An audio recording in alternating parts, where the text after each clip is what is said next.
When you're going up against an incumbent, it's very difficult, but there's also so many blind spots that they have because they're this big machine, and you could be savvy and find some weaknesses in their game and show real mastery in those areas. And what we noticed in 2016 was that the big companies, they didn't have a lot of ratings and reviews. And this still is the case today, where like a new brand can go on, look at a collection page and look at their competition. And if you're going up against a company that has like a couple hundred or a couple thousand brands, and you're moving some volume, with a solution like Wholescale, you can start scaling your review count very quickly.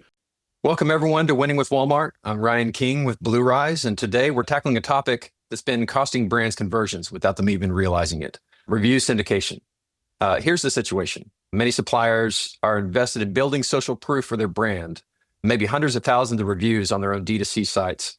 But when shoppers search for products on different marketplaces like Walmart, Target, or other major retailers, shoppers are just seeing a fraction of those reviews that have been collected. Sometimes just 23 reviews when brands have collected over 3,000, sometimes 7, sometimes 3.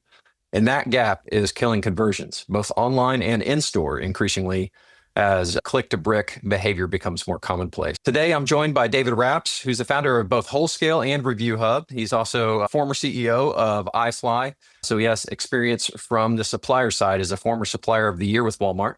Wholescale helps brands collect authentic reviews at scale, and ReviewHub just partnered with Walmart in August to bring open review syndication to the platform. And this is an exciting development for 1P suppliers, and we're going to get into that some today. David recently presented this content he's going to walk through with us on the West Coast to retailers like Target, Lowe's, and Nordstrom and Macy's, and the response was overwhelmingly positive. Many didn't realize the structural problems that existed that had been creating these gaps. And so it's not only exciting to realize the root of the problem, but also see solutions already being developed to bridge those gaps. So David's going to walk us through this presentation that explains what's broken with the current models, why it matters for your Walmart business specifically, and what's changing with the new approach. Then on the back end, we're going to have some Q&A back and forth, talk a little bit more about how you can get started, what that means, what changes need to take place, and all those types of things. David, thank you for joining us today. Glad you're here. Yeah, thank you so much for having me. I'm going to jump into the presentation and talk through exactly what you introed, how we could be repairing review syndication for the marketplace era. That is something that here at Wholescale, we're laser focused on.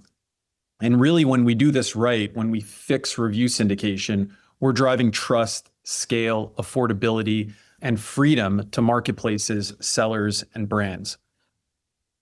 And so the mission at Wholescale, we started around 4 years ago, a little more than that.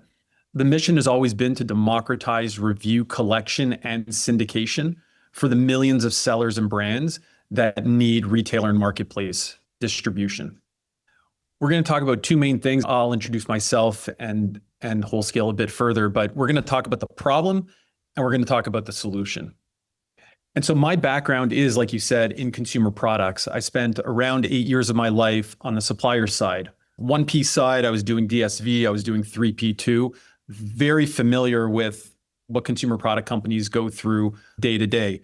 And if you were to ask me and said, like, what industry are you in? As much as I would say I'm in the technology business, I really am in the consumer product business. All my clients are consumer product companies, and I myself have a ton of empathy from what I went through as a supplier. In 2018, we won at iFly, we won Walmart Supplier of the Year in the home department, which was a huge achievement, one of the probably the best moments of my career. And it was a huge win for our company.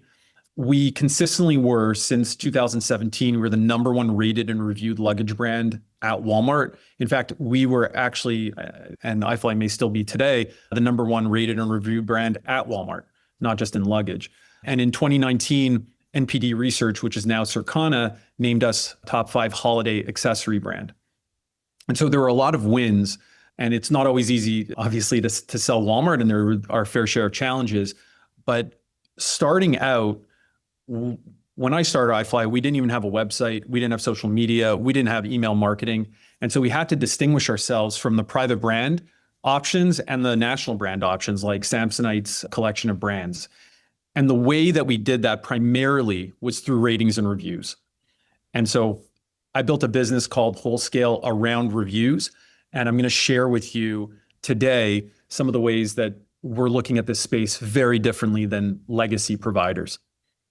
First off, reviews are incredibly important, and they're important because shoppers tell us they're important. Shoppers, when you look at it, over 95% of shoppers are looking at review content at a collection page level or a PDP level. So shoppers are respecting reviews. Suppliers ought to respect reviews too. They're still the most trusted piece of content that a shopper will consume prior to clicking add to cart. And there's 4 key pillars you want to hit with reviews. You want a lot of reviews, because a lot of reviews means that your product's popular. And the way I think about a lot, some brands will say, well, isn't 1,000 enough or isn't 500 enough? Well, you actually want way more reviews than your competition. So if your competition has 10 reviews, 100 feels like a lot. But if your competition has 5,000 reviews, it's really incumbent on you to get 10,000 reviews, 20,000 reviews, and more and more. So you want to outpace your competition, because at a collection page, shoppers are looking at who's more popular by virtue of who has more reviews. Value proposition is key too, and that's denoted or determined by shoppers by looking at the average star rating. Higher average star rating, higher value proposition. And then once a shopper goes deeper into a PDP and starts looking at the reviews, recency matters. So how recent are these reviews, and authenticity.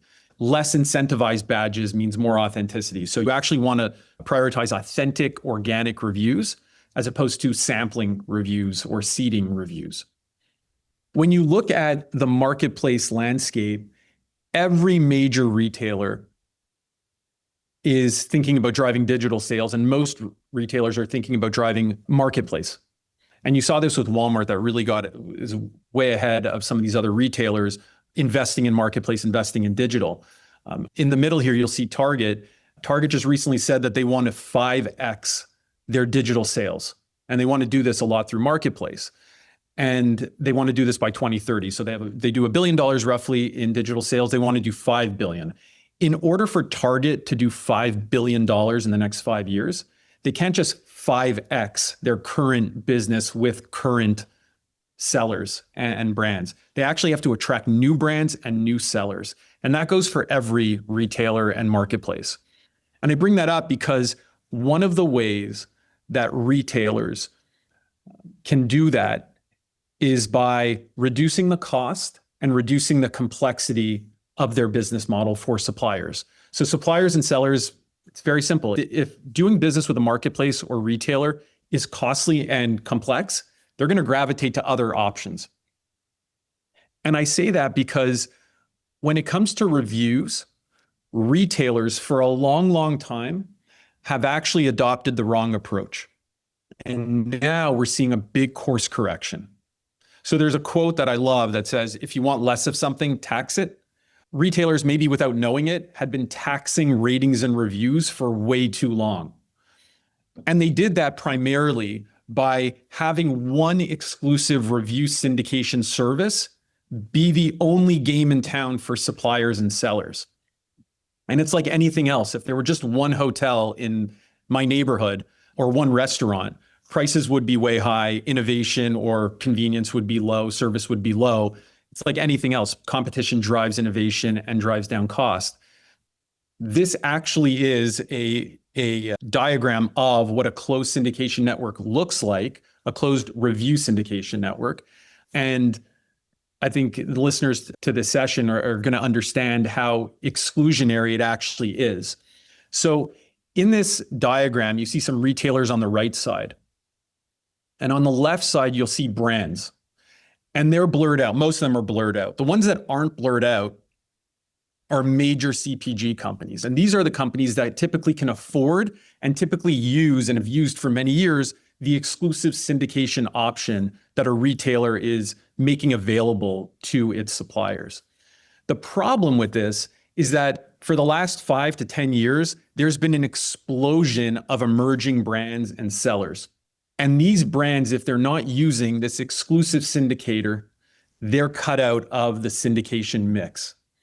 And I'm going to show right now what this looks like in practice. So this is Macy's, for example. Here's a footwear brand called Reef. They have a SKU on, they have many SKUs, but here's one on Macy's. There's 23 reviews on Macy's.com with a 3.6 star rating. But this brand actually has 3,000 plus reviews with a very good star rating on its own website. These reviews are not showing up on Macy's.com because Macy's.com uses one exclusive syndicator, and this brand Reef has decided not to use that syndicator for whatever reason, cost, complexity. There's a whole technology, a number of reasons why. And we see this with a bathing suit company that's also on Macy's. And that same bathing suit company is on Nordstrom. And you'll see a discrepancy again. Lots of reviews on the brand's website, not a lot on the retailer's website. I'm speaking specifically now, and maybe we can get into it in Q&A about collecting new reviews. But now I'm speaking specifically about syndication and these instances where brands actually have a lot of reviews on their website or may have some reviews on their website. And there's just no pathway to get those reviews into a retailer like a Walmart.com. And I'll talk about Walmart specifically, actually, because they're the opposite example. They've done an amazing job recently of opening up their syndication. But you'll see examples where there's such a disconnect, where if I'm looking at this product on Nordstrom, I'm like, wait, only 2 people have bought this product? That seems odd.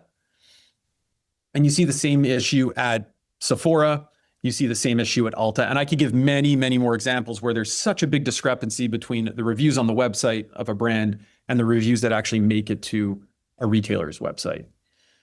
The reason why there's such a discrepancy is because of the emergence over the last 5 to 10 years of these omni-channel brands. These omni-channel brands have a very good sense of digital out of the gate. So they probably launch a store on Shopify to get some traction. They're using a Shopify widget or app for reviews. And it's not like it was 20 years ago when there was just one review option. On Shopify today, if you were to type in, you're a brand and you have a Shopify store, you're like, oh, give me a reviews app. There's dozens or hundreds of reviews apps to choose from. And because of that, if we now go to open syndication, what these review apps do not have the technology built into their systems to syndicate reviews, and the retailers are not running to these companies and saying, please syndicate reviews to me, because it's such a fragmented landscape of review apps. So at Wholescale, we wanted to solve this problem, which is basically closed syndication. And the way that we decided to solve it was by opening it up. We want to democratize review syndication. So these blurred out brands and these blurred out review apps would suddenly be lit up by the fact that they could power their reviews into or feed their reviews into ReviewHub. And then ReviewHub could push those reviews to the retailers. And this is the novel, innovative way in which we're solving closed syndication. And Walmart was actually the first retailer on board. We so much appreciated their support and their belief in the system of opening up review syndication. So now it's not just big CPG companies that could get access to certain retailers. It's smaller emerging brands. You don't have to be a Unilever, for instance, to be able to access syndication. We do 3 things at ReviewHub. We ingest reviews. That was the left side of the graphic going into ReviewHub. So we ingest reviews. We process reviews, or another way to look at it is we authenticate and moderate reviews. Authenticating reviews really means ensuring that this is a real reviewer, that the review is authentic. And then moderation is ensuring that the content's not profane, there's no abusive language, there's no personally identifiable information. So we do that piece. And then with the third piece is actually syndicating the review to the retailer. What this looks like for Walmart, and this is one of the reasons why so many retailers are getting excited about this, is if I'm searching or shopping this product, this is a product by Life Pro Fitness. They have 8,000 reviews on their website on this SKU. They actually use Wholescale to collect reviews. Maybe we could talk about that also. But if I'm shopping this product and I find it at Best Buy or I find it at Dick's, these retailers are not using ReviewHub yet. Hopefully they will. But if I'm shopping this product at these retailers, I feel like, I don't know, maybe no one's buying this product at these retailers. Maybe this isn't the right place to buy it, or maybe I want to learn more about it so I continue shopping.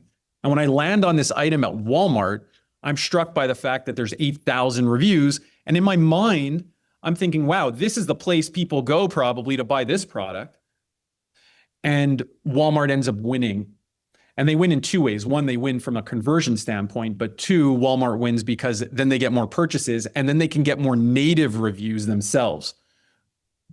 And obviously the brand's winning because now the brand is able to post 8,000 reviews on Walmart and drive, everyone knows about the traffic that Walmart can generate, gets to drive meaningful volume through the largest retailer in the world.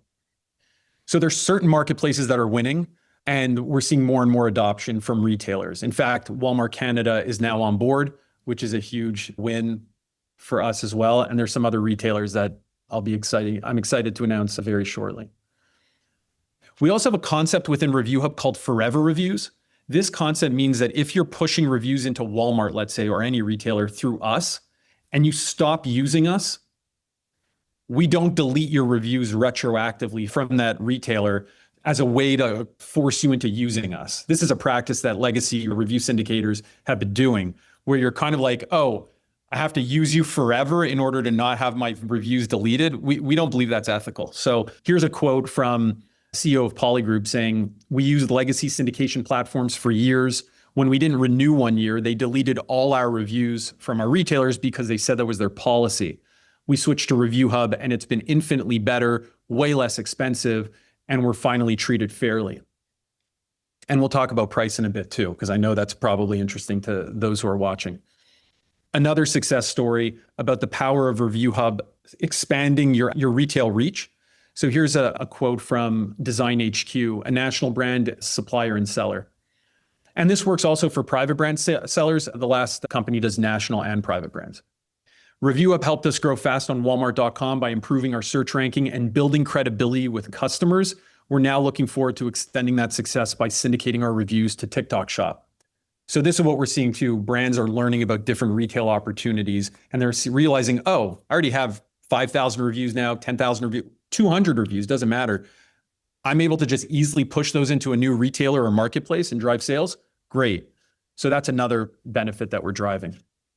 Here's the pricing model. And if anyone knows anything about legacy review syndication, I think this will strike you as being like, wait, what? The model is built in a way to allow brands, 1P brands that are large, 1P brands that are small, emerging brands, sellers, DSV suppliers, or fulfillers with a low-cost model. It's $45 to sign up to ReviewHub, and you get one brand, one retailer, and 100 reviews per month. And then anytime you want another retailer or another 100 reviews a month, which is 1,200 reviews a year as a base, anytime you want another retailer or another 1,200 reviews a year, it's just $5 a month. So again, anyone who knows anything about legacy syndication is going to understand that this is an amazing value proposition. And when we compare both, you'll see the old way versus ReviewHub. The old way has a costly, confusing pricing model. It's a lot of size you up pricing. Ours is transparent and affordable. The old way has a cumbersome, slow tech build. Ours is intuitive and automated. The old way has punitive review deletion. This is something we're really passionate about. We call it forever reviews. We do not delete your reviews. We do not punish you. If you have a down year, if you just want to leave because you're unhappy, we don't punish you retroactively for that. The other system is just more expensive. Ours is really based on democratizing review syndication for all. So there'll be a way to get into contact with us. But anyways, that's the last slide that I want to share. And that's a good snapshot of about ReviewHub, what ReviewHub does. Yeah, and David, I love it. I absolutely love it. There's so much about it that we could probably talk for another hour just unpacking each of these things because there's several unique items. When I zoom out and think about, we work with a lot of emerging brands with our agency on the digital shelf, specifically for Walmart. And we do the retail media side and do that. And we also do the organic optimization side because we've recognized on most marketplaces, especially Walmart, that is a hand in glove interaction, that there are certain relevancy and optimization elements you have to do on that product detail page to convert the shopper once they get there. And so with that, and not only in that optimization, reviews being a major portion that you talked about, also sends signals to relevancy, which makes even the bidding on retail media more efficient. There's so much reciprocal relationship between those optimizations. And when I zoom out and think to an emerging brand that's trying to challenge up against incumbents in store, digital shelf has increasingly become that first mover advantage or that opportunity to outperform. However, those suppliers, when we talk to them, and I know you see this too, when we talk to them, they're having to think through this whole list, the shopping list of what investments is it going to take to actually succeed here. And that list has not shortened in the past 5 years. It's grown longer. And specifically when it means retail media has got to be part of this conversation, reviews now need to be part of this conversation. The idea, I think for me, one of the biggest unlocks is the idea that emerging brands or legacy brands, either way, don't have to think and subdivide the review content per marketplace, which instantly becomes an order of magnitude expense when they have to start prioritizing which marketplace will I have. And it has to be a trade one for the other.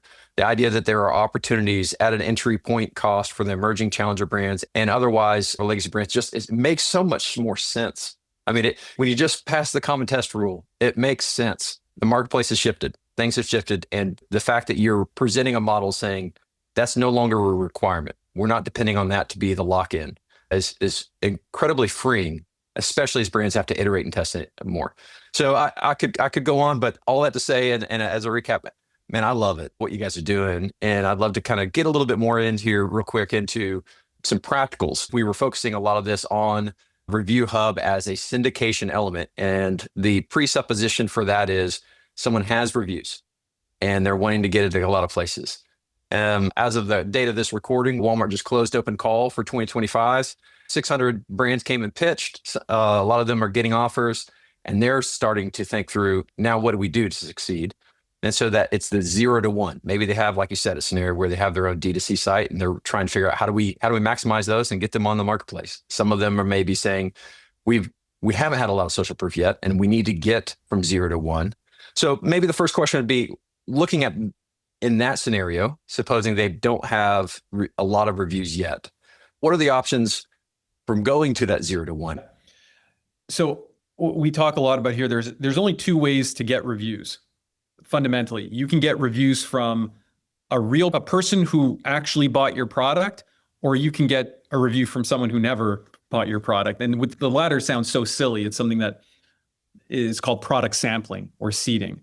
We don't love that model. We facilitate it. We offer it. We're an approved seeding partner of Walmart. And so that's the idea of gifting your product, basically giving away your product in exchange for a review. It's never giving away. There's no such thing as a free lunch. The supplier's paying for the product, they're paying for the shipping, and they're likely paying a review fee of sorts. That's one option. I want to talk about another option because not a lot of people know about this option. Wholescale clients certainly know about this option. Walmart knows about this option. I'll share a screen here to do it. So again, you could do sampling to get reviews out of the gate. And there's a time and a need for that too. A lot of commitment letters, by the way, if you're a Walmart supplier and you get a commitment letter, you're on the modular, let's say, there's a requirement around reviews. You have to have a certain amount of reviews within X days of launch. The other way to get reviews is organically through Wholescale. I mean, there's a third way, which is you just hope and pray and wait that someone leaves a review on Walmart.com. The problem with that is most people that take time out of their day to go to Walmart.com to leave a review or answering an email from Walmart, leave a review, more often than not, they actually have a negative experience that they want to share. So with Wholescale, we have a way to get all your customers engaged in the process, and that's through our QR code module. And so what you're going to want to do, and this is basically that second way I was mentioning, or first way, but if you're selling product, customers opening up your product, now you have their attention. You're going to want to leverage that attention. So what you want to do is you want to insert something into that product that prompts them to engage post-purchase. This is what we pioneered at iFly back in 2016, I think it was. And we kind of held it to ourselves, and then I ended up starting Wholescale. But this is what Wholescale clients do. And on the left, you'll see content hooks. And on the right here, we call them warranty hooks. A warranty hook is what I was doing in iFly. You're going to have a customer open up the product, scan to activate their warranty. And then after getting that warranty, we're going to ask them if they want to leave a review. Content hook is like, hey, I'm selling a product that doesn't have a warranty attached to it. That's fine. Maybe there's free workouts you can give out. Maybe there's some content. Anyone can create content very easily these days. You go into ChatGPT, you say, hey, can you write 4 recipes with tomato sauce? You're selling tomato sauce, let's say. Or maybe you're selling a frying pan. Hey, can we get some tips and tricks on X, Y, and Z. All of this is facilitated through the Wholescale platform. I didn't walk through the platform and how it works, but you can create these opportunities to collect reviews. And this is highly scalable to the point where we have some clients that literally it nets out where they're paying a penny per review because they're getting so many reviews. Yeah. So that's how I would answer the collecting reviews. Okay. Yeah. And one question I had to follow up. So let's say there's a DTC brand or something, and they've got maybe a QR code on packaging already that's directing another flow. Does this have to be unique to Wholescale, or is that reusable, repurposable? Oh yeah, that's great. So we have a QR code module where you retrieve QR codes on a per SKU basis. That's one, or per brand basis, whatever you want. We could even do per unit within our platform. But if you already have a QR code on your existing packaging, you do not need to repackage the product. If you already have a QR code, we could leverage that existing QR code and conduct the same review collection experience through your QR code. That's fantastic. What was the fruit in your experience with iFly? What did this produce for y'all? Oh yeah. So in iFly started selling product to Walmart in 2013, 2014. I joined that business in 2015. When we had, I think, 2 SKUs on the modular, we were going up against Walmart private brands.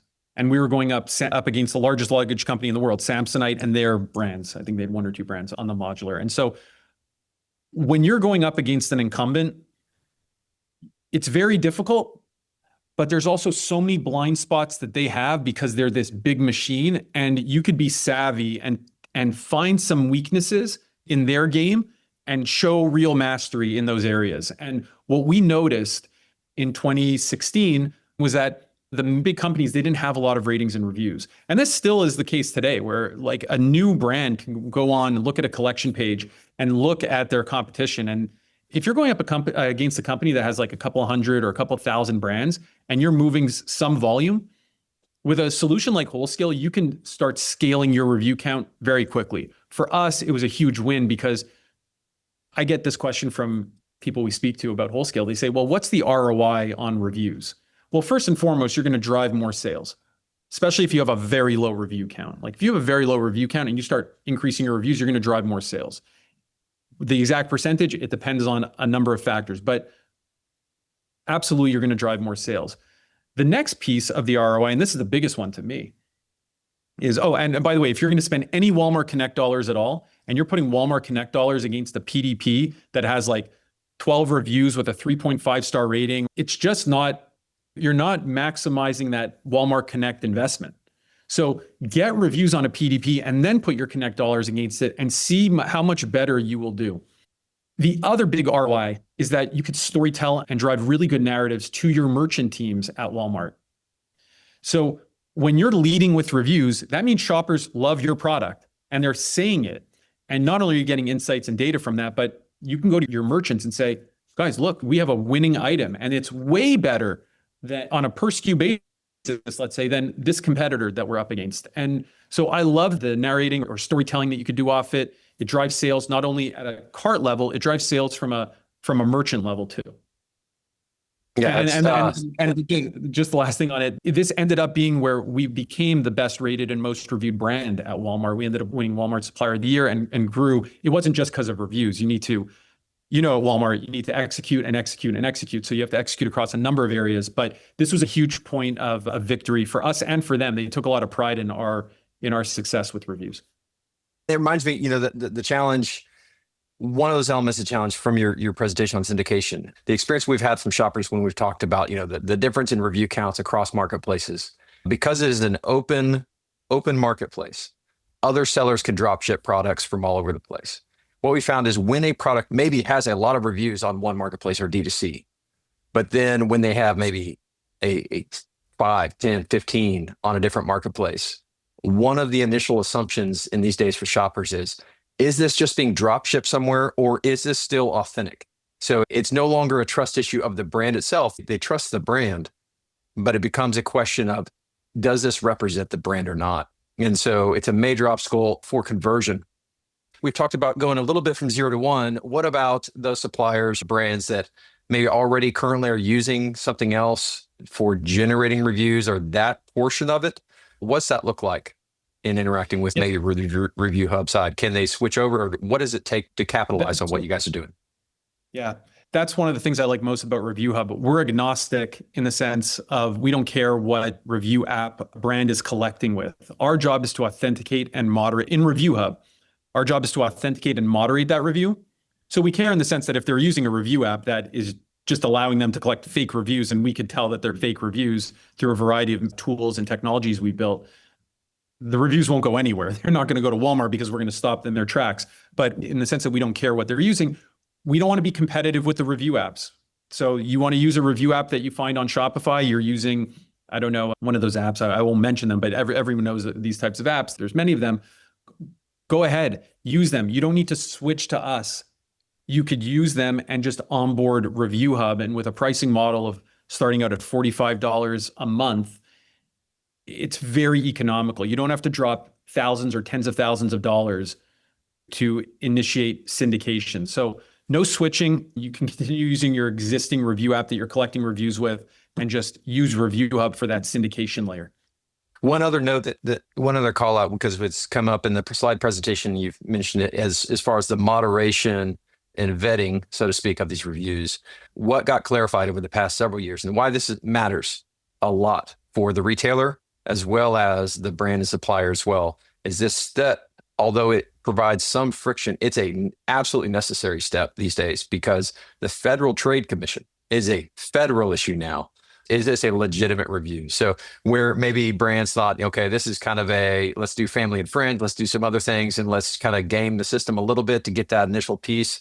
It's important to call out and highlight, no, this is a federal regulation that is being pursued. And it's absolutely critical that if you are using some kind of review service that kind of gives you a wink and a nod towards reviews, those things, they're putting you potentially in legal jeopardy. And that's a liability issue you should vet. So just calling that out, that as an absolutely critical portion of this, that is not the fun thing to talk about up front. Everyone's thinking about how do I do it as frictionless, how quick, how many, but that is a risk that should not ever be taken. Yeah. If I'll just say one thing on this, if we're up to me, and this is how we feel at Wholescale, we would want to limit incentivized reviews to 3 reviews per PDP. You want to do sampling? You need a couple of reviews? Fine. If it were really up to me, I would do 0, but let's just say 3. You get 3 incentivized reviews on a PDP. Brand new product should actually just have a brand new badge on it. It's a brand new product. Shoppers should not expect reviews. This item is brand new, and you should have that for a month, 2 months. And let Wholescale's authentic review collection, the slide I showed at the very end in the Q&A, allow you to collect reviews at scale. But limit and cap these incentivized reviews because that is a problem. And there's other things that retailers could do. I won't go into detail here. Maybe we'll talk again about authentication and regulatory matters, but there are a number of not the most complex things that retailers can do to sniff out nefarious activity around reviews. So we're on the forefront of this, and we believe strongly in maintaining the integrity of reviews. That's fantastic. Last couple of questions I've got, and we could go a lot of different directions. We could talk for a long time. And so for brands that are listening, suppliers that are listening here, and they're trying to figure out, so I need to assess, how am I doing right now? Are we maximizing the opportunity here when it comes to social proof and reviews across marketplaces? What does that auditing look like? Do you have any advice for brands? The first thing I would do is see if you have any reviews on your product. If you have under 5 or 10 reviews, there's a significant jump in conversion once you get above like 10 reviews on a PDP. Not that that's the be all end all, but you should have at least that as a starting point. So if you don't, you could do sampling, or you can call us at Wholescale and start collecting reviews at scale. The second thing I would do is really look at my competition. Because if your competition, to get a sense of where you want to go to a collection page, see who your competitors are. Most brands obviously know who their competitors are. See on the digital shelf where they're at. You may have an opportunity in front of you where the best brand or best PDP has, 1,000 reviews. As much as that seems like a lot, to me, it doesn't. Like there's brands that we collect thousands of reviews a month, some a week, depending on their volume. So just take a look to see what your end game could be, because the end game could be, in like 6 to 12 months, we actually could have more reviews than this competitor. What could we do with that? what type of messaging could we drive through email or through social media or to our merchant? Can we add content to the PDP that highlights our prowess or mastery of reviews? So I would definitely look at your own, not look at competition, just look at yourself and your own PDPs, and then start looking at your competition, because it could become quickly what's a perceived weakness could actually become a real strength if you just do a couple things differently. So that's in the generation of where do we go from 0 to 1? And then if they're auditing, maybe we have reviews, we have it syndicated some places. What does that kind of audit look like? Where do you point to? So I would look, what are the most meaningful retailer or marketplace destinations? If you're selling at Walmart and Tractor Supply and Home Depot and all these retailers, but your main volume is really driven through like Walmart, Amazon, and Wayfair, you may not need a syndication service that's really expensive. You may need a lighter syndication service like the one of ReviewHub. Because what ReviewHub doesn't have right now, and I'm very transparent about this, we don't have every single retailer. In fact, we don't have a lot of retailers. We will be getting more and more. So there's some brands out there I speak to, I'm like, no, you need that syndication service because those retailers you mentioned are actually quite important to you. But a lot of brands will be surprised that they could actually do a lot of damage, especially if they have a concentration at Walmart, do a lot of damage with a much lighter in cost and tech solution like ReviewHub. So really getting an understanding of which retailers are important to you.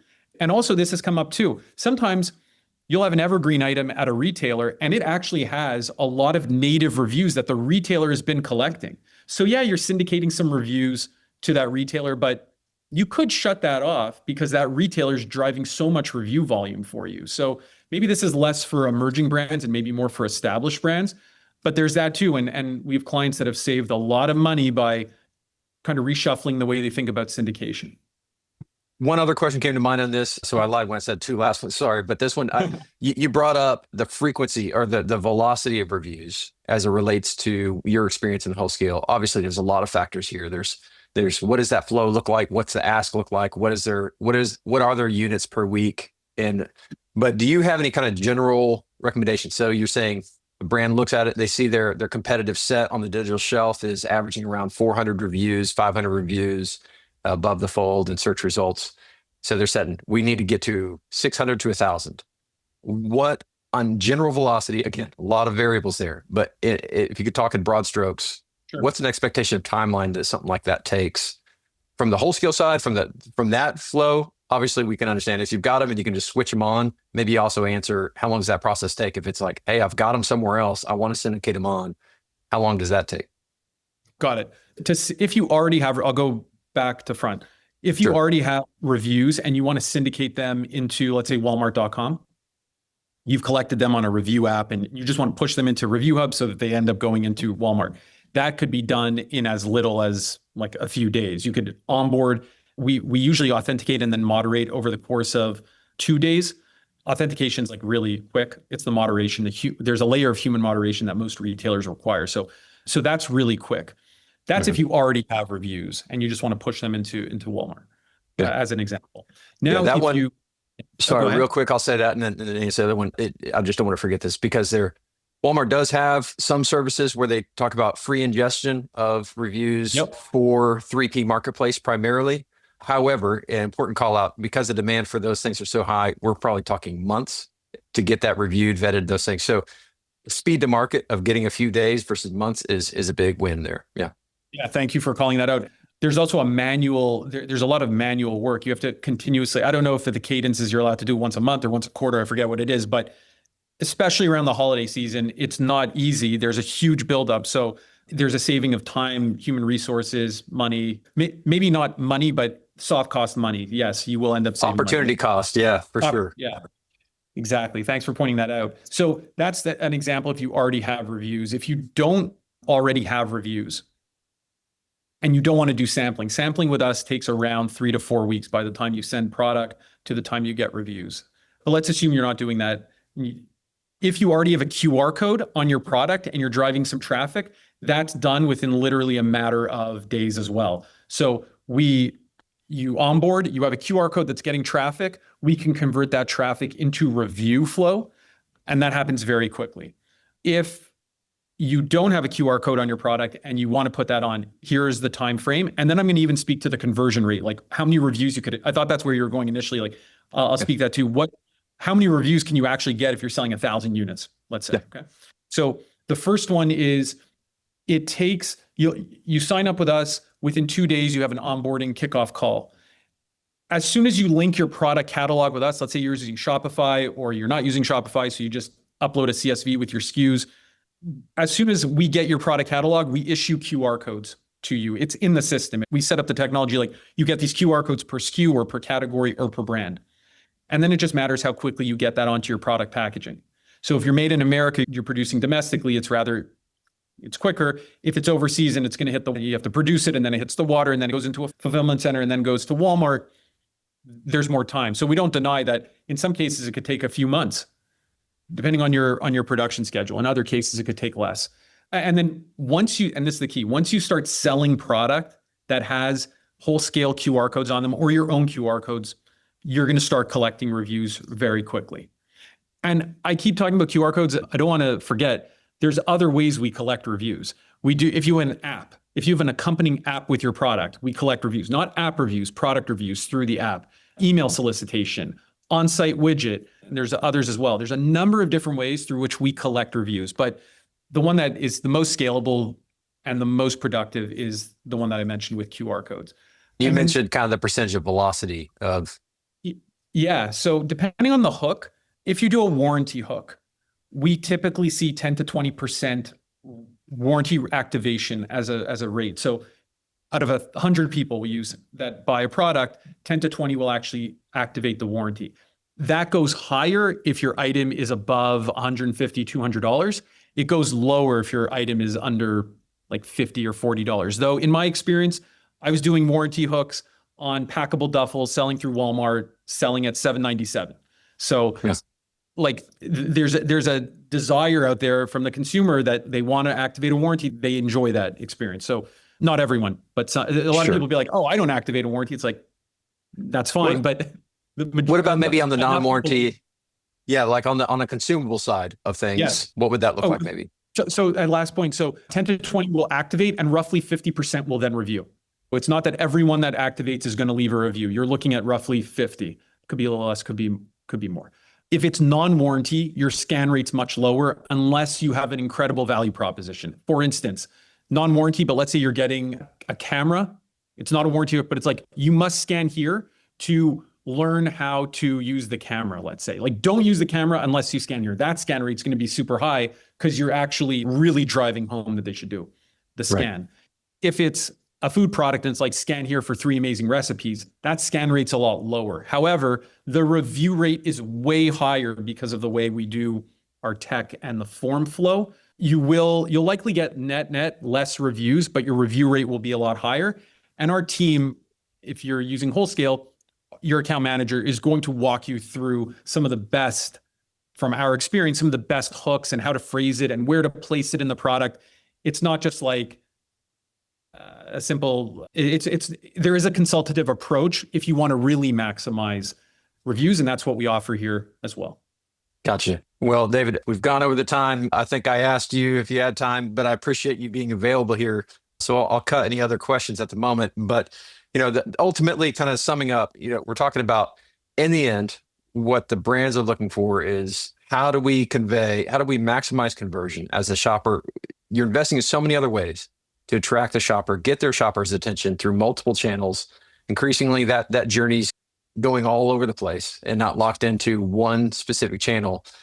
And the goal is to have social proof that you've already invested in, already engaged with, and built up available wherever they go.